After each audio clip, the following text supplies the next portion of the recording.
Toto nie je riešenie.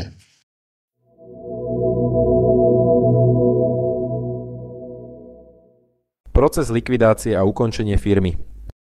Môžete stručne vysvetliť, ako prebieha celý proces likvidácie od začiatku až po koniec? Proces sa začína rozhodnutím spoločníkov a akcionárov o vstupe do likvidácie, respektívne o ukončení existencie firmy. Nasleduje menovanie likvidátora, ktorý zabezpečuje inventarizáciu majetku, vyrovnanie záväzkov a pohľadávok a následne celé ukončenie činnosti firmy. Posledným krokom je výmaz spoločnosti z obchodného registra.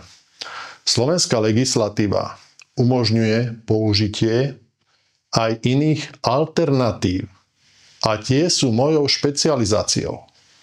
Ich efektívne využívanie ma stavia na prvé miesto v tomto biznise. Aké najväčšie chyby robia podnikatelia, keď sa rozhodnú zlikvidovať firmu?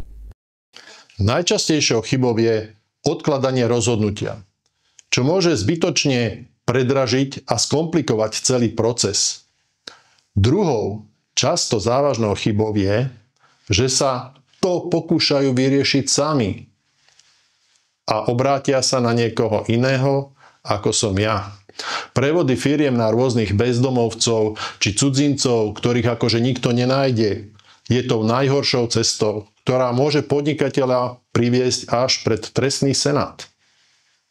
Ako pomáhate klientom zvládnuť administratívne a právne aspekty likvidácie? Moja úloha je odľahčiť klientov od všetkých administratívnych a právnych povinností. Zabezpečujem správne podklady, komunikáciu s úradmi a právnu čistotu celého procesu, jeho úplnú zákonnosť.